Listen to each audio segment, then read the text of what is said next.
ప్రస్తుతం మనతో పాటు ప్రముఖ ఆధ్యాత్మికవేత్త ఆస్ట్రోన్యూమరాలజర్ జయప్రద గారు మనతో ఉన్నారు. మేడంతో మాట్లాడదాం. నమస్కారం మేడం. నమస్తే అమ్మా, శ్రీమాత్రే నమః. మేడం, నక్షత్రాల సిరీస్ లో భాగంగా ఈ రోజు మనం పూర్వాషాఢ నక్షత్రం గురించి మాట్లాడదాం. ఏంటి నక్షత్రం యొక్క ప్రత్యేకతలు, వీళ్ళ గుణగణాలు ఏ విధంగా ఉంటాయి, జీవితంలో వీళ్ళు ఏం చేస్తే అభివృద్ధి బాటలో పయనిస్తారు, ఉద్యోగం బెటరా, వ్యాపారం బెటరా, అలాగే వీళ్ళకి కలిసి వచ్చే పరిహారాలు కావచ్చు, వివాహ వ్యవస్థ, డబ్బు పరంగా ఎలా ఉంటుంది, వీళ్ళ జీవితంలో ప్రతి విభాగం గురించి తెలియచేయండి. తప్పకుండా. పూర్వాషాఢ నక్షత్రం అనగానే మనకి నక్షత్రాధిపతి శుక్రుడు. సో అందువల్ల ఏంటంటే వీళ్ళకి శుక్రుడు ఒక కళలన్నీ వీళ్ళకి బాగా అందుబాటులోకి అనుకూలంగా ఉంటుంది. చాలా మంది మనం యాక్టర్స్ కానీ, డైరెక్టర్స్ కానీ, తర్వాత సింగర్స్ కానీ, రైటర్స్ కానీ తీసుకోవాలంటే ఈ నక్షత్రం వాళ్ళు తీసుకోవచ్చు. అంటే వీళ్ళతో రాయడం విధానం మొదలు పెడితే వీళ్ళు చక్కగా ఎదుటి వాళ్ళకి అర్థం విధంగా రాసే విధానంలో వీళ్ళకి ఒక మంచి అంటే శుక్రుడు ఒక అనుగ్రహం ప్రేమతత్వం అనేది వస్తుంది అనమాట. అంటే వాయిస్ లో కానీ, మాట్లాడే రాసే విధానంలో కానీ, డైలాగ్ డెలివరీస్ లో కానీ అన్ని కూడా అది హృదయానికి అద్దుకునేట్టుగా ఉంటాయన్నమాట. సో అగ్రెసివ్ గా ఉంటాయి, సాఫ్ట్ గా ఉంటాయి, సాఫ్ట్ గా నిదానం వెళ్తాయి. అలాంటి దాని రంగంలో రాణించగలరు వీళ్ళు. కానీ నక్షత్రం ఉండేది ధనస్సు రాశిలో ఉంటుంది. ధనస్సు రాశి అధిపతి గురువు. సో గురువు యొక్క శుక్రుడు ఒక అనుగ్రహం వీళ్ళిద్దరికి ఉంటుంది, వీళ్ళకి ఉంటుంది, ఇద్దరు అనుగ్రహం వల్ల. సో మెయిన్ మనకి ఏంటంటే గురువు యొక్క శుక్రుడు ఒక అనుగ్రహంతో వీళ్ళది ఎలా ఉంటుందంటే జీవితంలో ఎటువంటి ఇబ్బందులు లేకుండా కంఫర్ట్ జోన్ లో వెళ్ళిపోతారు. ఎంత కంఫర్ట్ ఉంటుందంటే తిండికి బట్టకి ఎప్పటికీ లోటు ఉండదు. సో నడుస్తూనే ఉంటుంది వాళ్ళకి. వీళ్ళు పుట్టడం వల్ల తల్లిదండ్రులకు బాగా కలిసి వస్తుంది. ఇంకా తల్లిదండ్రులు ఏదైనా సంబంధించుకోలేదు, సంపాదించుకోలేదు, ఏ ఆస్తులు లేవు, లేదా మంచి ఉద్యోగం లేదు, వీళ్ళు పుట్టడం వాళ్ళకి బాగా కలిసి వస్తుంది. అయితే వీళ్ళకి శుక్రుడు ఒక అనుగ్రహం వీళ్ళకు ఉంటే వీళ్ళు కూడా అనుభవించగలరు. శుక్రుడు అనుగ్రహం వీళ్ళకి లేదనుకోండి, ఖచ్చితంగా అనుభవించగలరు. అలాగే తల్లిదండ్రుల్లో కూడా తల్లి కానీ తండ్రి కానీ శుక్రుడు ఒక అనుగ్రహం లేదనుకోండి, సో వీళ్ళు ఖచ్చితంగా వాళ్ళకు కూడా అంత ఎఫెక్టివ్ గా పనిచేయదు. అందుకని శుక్రమాదశ వీళ్ళు పుట్టడంతో శుక్రమాదశ 20 ఏళ్ళు పూర్వాషాఢ నక్షత్రంలో 1వ పాదంలో పుట్టంటే 27 శుక్రమాదశ. అంటే ఆల్మోస్ట్ చిన్నప్పటి నుంచి స్కూల్ ఎడ్యుకేషన్ అయిపోయే వరకు వీళ్ళు కంఫర్ట్ జోన్ అంత. కాకపోతే ఇక్కడ మళ్ళీ ట్విస్ట్ ఏంటంటే బుధుడు బాగుండాలి. బుధుడు బాగాలేకపోతే చదువు రాదు. చదువులు చాలా ఆటంకాలు. చదువు లేని వాళ్ళు మొద్దుల్లో ఉండే వరకు పూర్వాషాఢ నక్షత్రం ఉండే. ఎంత బాగా రాస్తారో, ఎంత బాగా చదువుతారో, కానీ అంత బాగా ఎడ్యుకేషన్ లో ఇబ్బంది పడే వాళ్ళు కూడా పూర్వాషాఢ నక్షత్రమే. సో పూర్వాషాఢ నక్షత్రానికి ఎడ్యుకేషన్ తక్కువ, ఎంత తక్కువ ఉంటుంది 90% ఉండదు, 10% మనం వేసుకోవచ్చు. ఎందుకంటే లగ్నం బాగుండి లగ్నానికి శుభగ్రహాలు బాగుంటే కనుక ఖచ్చితంగా టాప్ లెవెల్లోకి వెళ్తారు. ఎందుకంటే అది భాగ్య రాశి, ధనస్సు రాశి సహజంగా. సో అంటే భాగ్యానికి, అదృష్టానికి ఏ కొదవ లేకుండా వెళ్తారు. అయితే అదృష్టం, భాగ్యం అనేది ఎంత ఉంది అనేది వాళ్ళ లగ్నానికి సంబంధించి ఉంటుంది.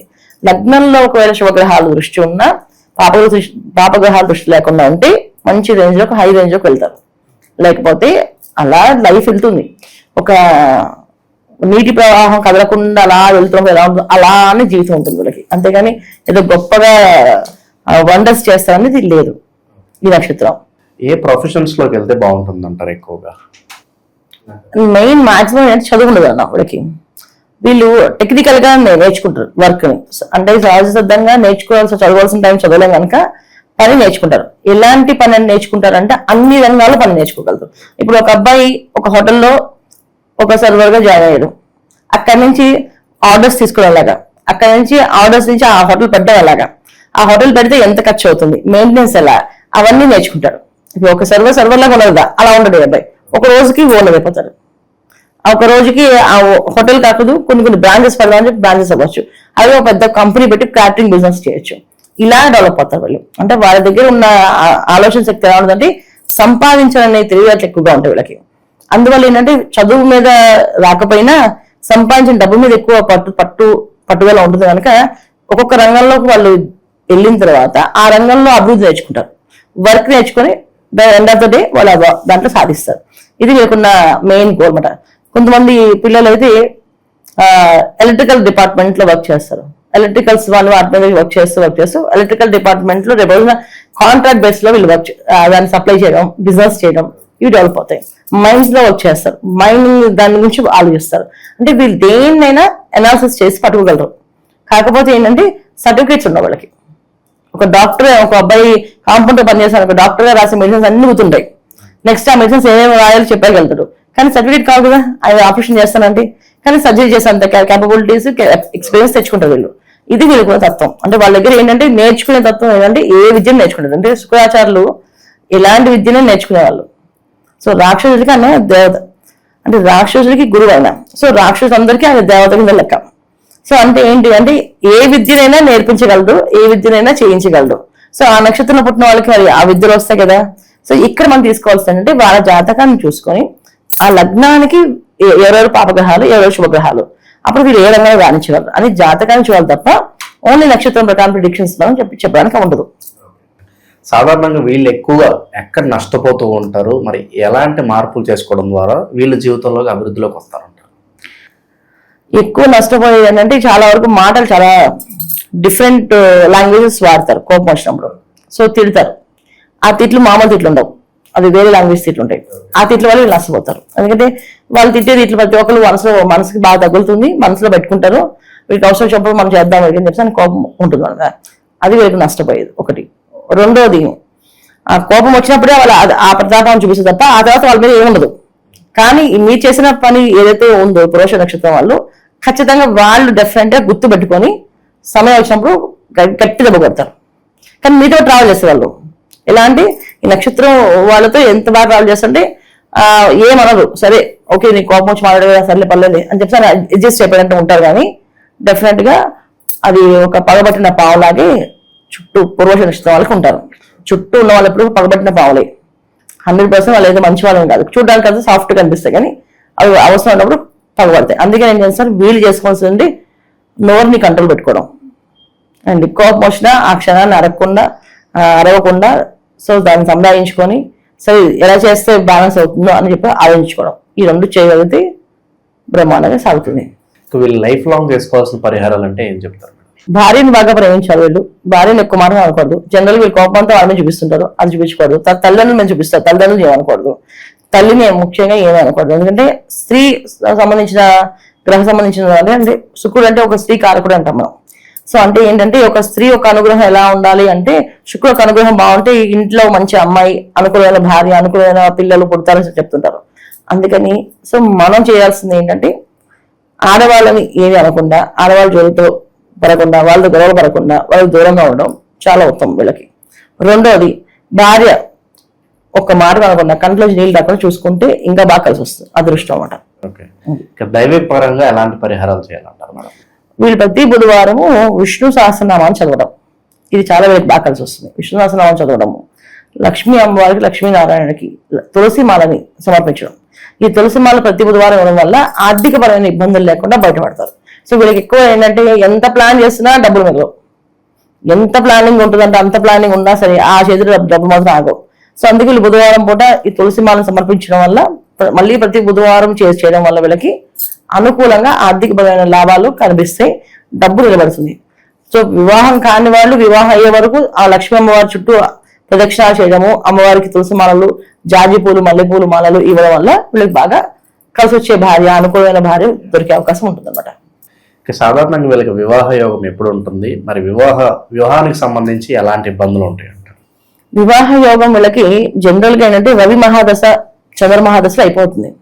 ఒకవేళ అది వద్దు అని ఆగారు అంటే ఇక చాలా కష్టం వివాహం అవడం. ఎందుకంటే జనరల్ గా వివాహ గడియలు వీళ్ళకి చాలా తక్కువగా ఉంటాయి. ఎందుకంటే రవి మహాదశలో శని భగవానుడు అంతర్దశ వచ్చినప్పుడు వివాహం అయ్యే అవకాశం ఉంటుంది, గురువు అంతర్దశ వచ్చినప్పుడు వివాహం అయ్యే అవకాశం ఉంటుంది. అది లేదు. చంద్ర మహాదశలో సేమ్ మళ్ళీ రవి గురువు వీళ్ళు యోగిస్తారు. వీళ్ళు కూడా యోగించట్లేదు అంటే ఈ జాతకాన్ని చూడాలి ఇప్పుడు ఎప్పుడవుతుంది వివాహ గడియలు. అంతేగాని మనం నక్షత్ర ప్రకారంగా తీసుకోలేం. అలాగే మేడం, కంపాటబిలిటీ పరంగా చూసుకుంటే ఏ రాశి వాళ్ళని పెళ్లి చేసుకోవచ్చు, ఏ రాశి వాళ్ళకి దూరంగా ఉండాలి, అలాగే బిజినెస్ పరంగా కూడా పార్ట్నర్షిప్ పరంగా కూడా చెప్పండి. కంపాటబిలిటీ పరంగా ఎక్కువ వ్యాపారాలు చేస్తారు, ఉద్యోగాలు చాలా తక్కువ. వీళ్ళు ఏంటంటే పని వచ్చే వరకే ఉద్యోగాలు, వ్యాపారాలు ఎక్కువ ఇంట్రెస్ట్. సో వ్యాపారాల్లో పార్ట్నర్షిప్ ఎలా ఉండాలంటే ఎదుటి వాళ్ళ గురించి దగ్గర తీసుకోవాలంటే కొన్ని వీళ్ళ జాతకం మళ్ళీ వాళ్ళ జాతకం వాళ్ళ నక్షత్రం చూసుకోవాలి. ఎందుకంటే ఒక్కొక్కసారి వీళ్ళు ఏది మోసపోరు, చాలా తెలివైన వాళ్ళే ప్రాక్టికల్ గా చేసుకుంటూ వెళ్తారు. వన్స్ ఎప్పుడైనా సరే మోసపోయే అవకాశాలు జాతకాలు ఉంటాయి కదా, అలా మోసపోయే అవకాశం ఉంటుంది కనుక చాలా జాతకాలు చూపించాలి. ఇది ఇంకా వివాహ జీవితంలో ఎటువంటి అమ్మాయిని చేసుకోవాలి అని అంటే కొన్ని నక్షత్రాల వాళ్ళు వీళ్ళకి సూట్ అవుతారు. ఉత్తరాషాఢ, తర్వాత కృత్తిక నక్షత్రం వీళ్ళు బాగా సూట్ అవుతారు. అంటే వీళ్ళ అండర్స్టాండింగ్, వాళ్ళ ఆలోచన విధానం ఒకేలా ఉంటుంది, కొంచెం ముందుకు వెళ్ళొచ్చు. తర్వాత అశ్విని, తర్వాత వాళ్ళు కూడా కొంచెం ప్రాక్టికల్ గా వీళ్ళు చెప్పిన విషయాలని వాళ్ళు అనాలిసిస్ చేయగలుగుతారు. ఎందుకంటే పూర్వాషాఢ వాళ్ళకి ఎంత కంఫర్ట్ జోన్ ఉంటుందో అంత హంగమాలు ఉండవు. అంత హంగమా అంటే అంత సోక్ చేసుకోవాలని ఉండదు. ఉన్నది ఎలా ఉందో అలాగే చేద్దాం అని చెప్పి ఆ లక్షణం ఉంటుంది. ఇది అబ్బాయిలకి. అమ్మాయి విషయంలో చాలా అగ్రెసివ్ గా, చాలా నీట్ గా, చాలా డీసెంట్ గా డ్రెస్సింగ్ సెన్స్ చాలా బాగుంటుంది. సో వాళ్ళకి తగ్గట్టు మ్యాచ్ అవ్వాలంటే వాళ్ళ తగ్గట్టు నక్షత్రాలు రావాలి, లేకపోతే అన్ని కొనాలంత అవసరం అని అంటుంటారు. సో వీళ్ళైతే అబ్బాయి అయితే రూపాయి కూడా ఖర్చు పెట్టరు, అమ్మాయి అయితే 100 రూపాయలు ఖర్చు పెడతారు మేకప్ విషయంలో. సో ఎందుకు ఖర్చు పెడతారంటే వీళ్ళకి ఇంట్రెస్ట్ ఉంది, వాళ్ళకి ఇంట్రెస్ట్ ఉంటుంది. సో మళ్ళీ ఒకటే నక్షత్రం అయినా సరే డిఫరెంట్ కేటగిరీస్ ఉంటాయి అన్నమాట వాళ్ళకి. సో వాళ్ళకి కొంచెం లుకింగ్ బాగుండాలి, డ్రెస్సింగ్ బాగుండాలి అనుకుంటే కనుక ఆ నక్షత్రం వాళ్ళు చేసుకోకుండా ఉత్తరాషాఢ, ఈ కృత్తిక నక్షత్రం, తర్వాత అశ్విని నక్షత్రం, వీళ్ళందరూ కొంచెం పూర్వాషాఢ వాళ్ళు ఎలా అనుకుంటారో అలా అనుకూలంగా ఉంటారు, వీళ్ళు చేసుకోవచ్చు. స్థానచలనం కలిసి వస్తుంది అంటారు. అలాగే చాలా మంది విదేశాల్లోకి వెళ్ళి సెటిల్ అవ్వాలనే ఆలోచనలు ఉంటాయి. ఎంతవరకు సఫలీకృతం అవుతాయి? దానికి శనేశ్వరుడు ఎక్కడున్నాడు చూసుకోవాలి. వాళ్ళ జాతకంలో రాహు ఎక్కడున్నాడు, శనేశ్వరుడు ఎక్కడున్నాడు చూసుకోవాలి. ఎందుకంటే పూర్వాషాఢ నక్షత్రం శుక్రాధిపతి. శుక్రాచార్యులు వారు ఎక్కడున్నారు అంటే ఆయన ఎక్కడున్నారు, సో శుక్రుడు ఎక్కడున్నారు అనేది ఇంపార్టెంట్ మనకి. ఇక్కడ ప్రాపర్టీస్ పరంగా ఎలా ఉంటుంది మేడం? వీళ్ళకి ఏమన్నా నష్టపోయే అవకాశాలు కనిపిస్తాయి? ప్రాపర్టీస్ అన్ని కూడా జాతకంలో ఉంటుంది. అంటే దానికి ఒక లగ్న భావంలో జాతకంలో యోగం ఉంటుంది. ఆస్తులు సంపాదించుకోవడం, ఆస్తులు పోగొట్టుకోవడం, రెండు యోగాలే. ఉన్న తల్లిదండ్రులు ఇచ్చిన ఆస్తితో పోగొట్టేసుకుని చాలా మంది రోడ్డుకి వస్తారు. ఏంటి వాళ్ళకి బోల్ డబ్బు ఉండేది, వాళ్ళ ఆమె పెద్ద పెద్ద జమీందారులు, వాళ్ళ పెద్ద కార్లు ఉండేవి, వాళ్ళకి ఇంత బంగ్లా ఉండేది అని చెప్పేసి. కానీ వాళ్ళు ఏం లేకుండా ఉండేవాళ్ళు కూడా వీళ్ళు పొరవశాడు వాళ్ళే. తర్వాత సంపాదించుకునే వాళ్ళు వీళ్ళే. లగ్నానికి ఏమయ్యా చూసుకోవాలి, జాతకాన్ని లగ్నమే చూడాలి కంపల్సరీగా. సో ఏదైనా సరే మనం పర్సనల్ గా జాతకాన్ని చూపించుకోవడం వల్ల పూర్తి వివరాలు వస్తాయి, కానీ నక్షత్ర ఫలితాల్లో తీసుకుంటే చాలా తక్కువ వస్తాయి. ఓకే. ఇక వీళ్ళకి కలిసి వచ్చే కలర్ కావచ్చు, లక్కీ నెంబర్, అలాగే ఏదన్నా రత్నం పెట్టుకుంటే బాగా కలిసి వస్తుంది అన్న కూడా అది కూడా తెలిసి. తప్పకుండా రత్నాన్ని తొందరగా సజెస్ట్ చేయను, ఎందుకంటే ఇవాళ రోజున వజ్రం పెట్టుకోవాలి శుక్రుడు అంటే. సో వజ్రాలు కొనుక్కోవాలంటే కనీసం ఒక ఎక్కువ అవుతుంది. సో మన జాతకాల్లో వజ్రం పెట్టుకునే అవసరం ఉందా లేదా అని చూసుకోవాలి. ఒక శుక్రుడు బాగుంటే అన్ని బాగానే ఉన్నట్టు, శుక్రుడు బాగాలేకపోతే వజ్రం పెట్టుకోవాలి. అందుకని నేను వజ్రం పెట్టేసుకొని చెప్పాను నేను. సో వీళ్ళు ఇలాంటి విషయాల్లో జాగ్రత్త పడాలి దాంట్లో ఎవరితో మారకుండా చెప్తాను. రెండోది కలర్స్ వచ్చేసి లైట్ కలర్స్, వీళ్ళకి క్రీమ్ కలర్ కానీ, గులాబీ రంగు కానీ, తర్వాత లైట్ గ్రీన్ కానీ, వైట్ కలర్ కానీ. బాగా కలిసి వచ్చే రంగు వైట్, బాగా లైట్ క్రీమ్ అండ్ వైట్, ఈ రెండు బాగా కలిసి వస్తాయి. ఏదైనా ముఖ్యమైన పనులు వెళ్ళినప్పుడు ఆ కలర్ వేసుకెళ్తే వాళ్ళకి అన్ని పనులు ఆ రోజు విజయవంతంగా సాగిపోతాయి. ఎక్కువ వీళ్ళు వాడాల్సిన రంగులో కూడా ఎక్కువ క్రీమ్ అండ్ వైట్ పెట్టుకుంటే బాగా అదృష్టం కలిసి వస్తుంది. ఓవరాల్ గా పూర్వాషాఢ నక్షత్రం గురించి అనేక విశేషాలు తెలియజేశారు. ధన్యవాదాలు. నమస్తే అమ్మా. శ్రీమాత్రే నమః.